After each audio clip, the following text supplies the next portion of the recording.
মঙ্গলবার আইপিএলে দিল্লির কাছে হেরে গিয়েছে রাজস্থান। পয়েন্ট তালিকায় শীর্ষস্থানে ওঠার স্বপ্ন অধরা থেকে গিয়েছে। রাজস্থানের হয়ে ভালো খেললেও ম্যাচের শেষে জরিমানার মুখে পড়তে হলো সঞ্জু স্যামসনকে। রাজস্থানের অধিনায়কের 30% ম্যাচ ফি জরিমানা করা হয়েছে। দিল্লির বিরুদ্ধে মুকেশ কুমারের বলে আউট হওয়ার পর আম্পায়ারের সঙ্গে তর্ক করেছিলেন সঞ্জু।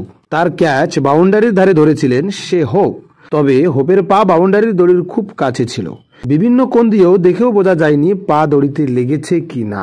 কোনো জোরালো প্রমাণ না থাকায় টিভি রিপ্লে দেখে আম্পায়াররা সঞ্জুকে আউট দেওয়ার সিদ্ধান্ত নেয়। তবে সঞ্জু সেই সিদ্ধান্তে খুশি হতে পারেননি। আম্পায়ারের সঙ্গে তর্ক করতে থাকেন।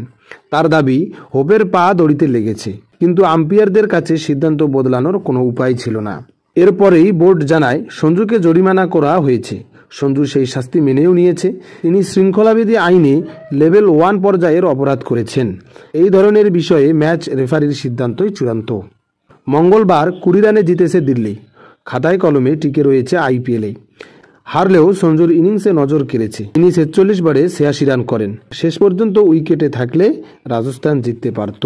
সঞ্জু স্যামসনের আউটটা কি সত্যিই হয়েছে, নাকি এটা ইচ্ছে করে দেওয়া হয়েছে, তা আমাদের কমেন্ট করে জানাতে ভুলবেন না।